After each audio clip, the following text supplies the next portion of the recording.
Hi, I'm Amanda Bledsoe, the City Council person here for the 10th District, and today I'm greeting you from Southland Park.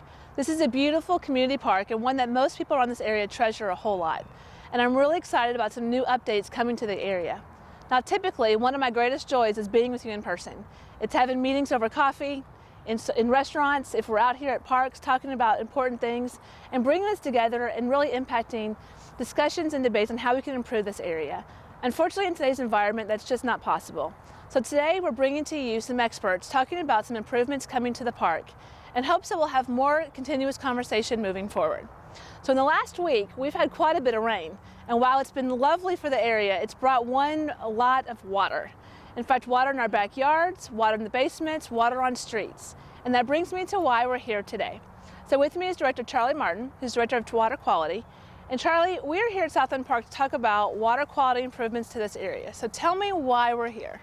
Well, as you know, we've got some ongoing flooding problems in the neighborhood, both upstream and downstream from the park here.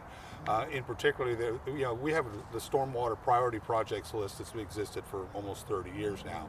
And one of them is up in the Pasadena, Yuma Court area. And then there's another one that's farther downstream or downhill from here, down in the Longwood area and stuff. And so basically we're trying to put together a drainage project that helps solve those problems by utilizing the open space that we have here.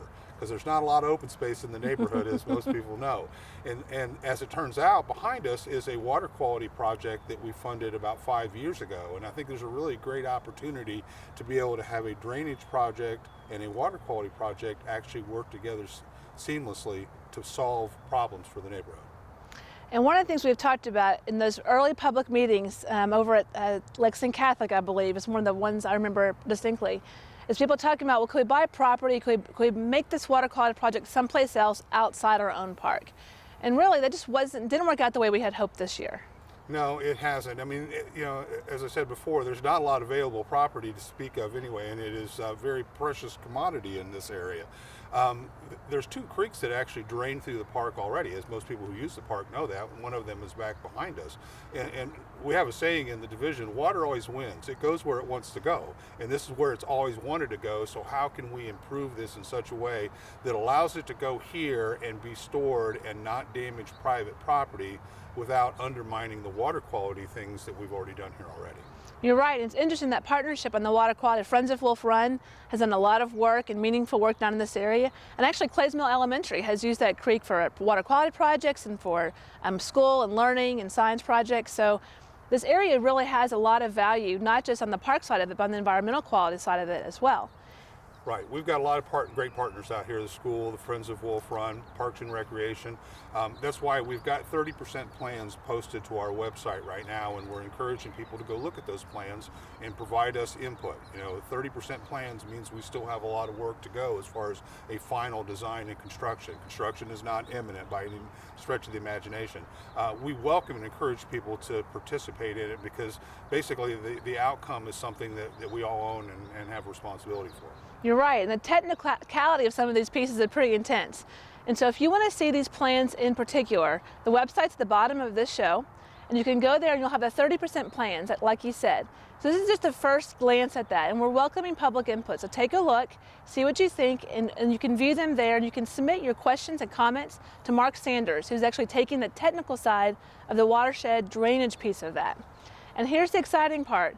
While we're making changes to that watershed, it also impacts the rest of the park. So I'll be right back with Director Monica Conrad to talk about how. Welcome back to Southland Park. Now, as a little girl, I used to walk to this park to swim at the pool long before it was the water park it is today. In fact, this playground was developed when I was off in school. So the park has been a really important piece of the neighborhood around Southland area for a really long time. But like every park, we really would like some improvements. I've got a number of feedback from you about what we can do for the pavilion to make it nicer, upgrading the basketball court, improving some of the playground equipment. All of those things that we would love to do, but as you know, they cost money and resources, sometimes of which takes a while to plan to put in the master plan. So one of the things we started talking about immediately, once we realized we were going to need to do some work on the watershed project to expand that footprint, if you will, in the park, was what we could do in this area to really combine some resources, to leverage some funds, and make some improvements to this area. This is just the first of many conversations about that, and kind of the first phase. So I'm here with Director Monica Conrad. Thank you for joining us this afternoon. Thank you, Councilmember Bledsoe. So talk to us a little bit about what we're thinking about for this space. Sure. Well, we're excited to be working, obviously, with Water Quality and Director Martin on improving this space here at Southland Park. The basin that will be created will allow us to really install a brand new playground here at Southland. This one has reached its end of life, as you know, so it's time to reinstall a new one. We're going to be able to do that here near the shelter area, a little closer to the shelter, to the restrooms, provides more shade and seating area for our users and our citizens who walk in from the neighborhood. So we're really excited about that aspect. We'll also be moving that basketball court.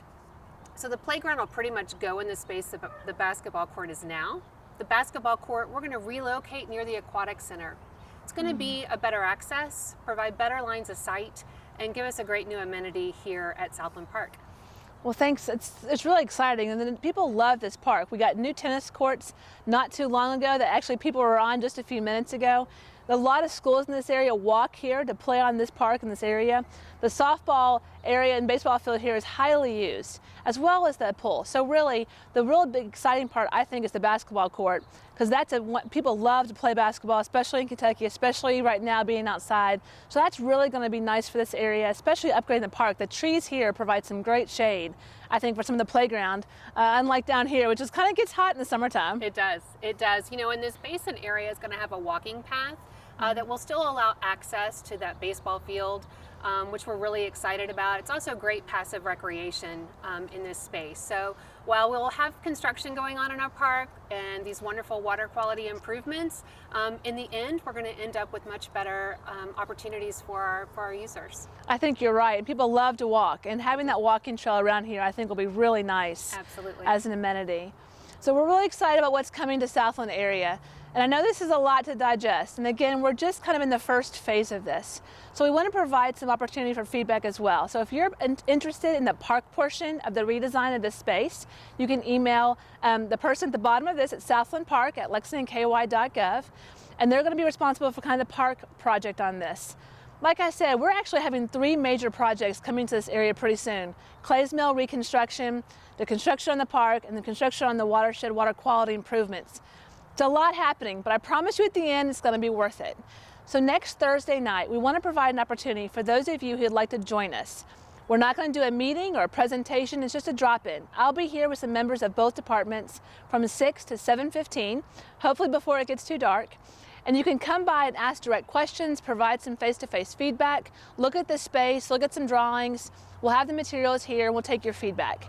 If you're not able to be there, no big deal. Just send your feedback to those 2 emails that have been listed below, and we'll be happy to take your public comment as we move forward.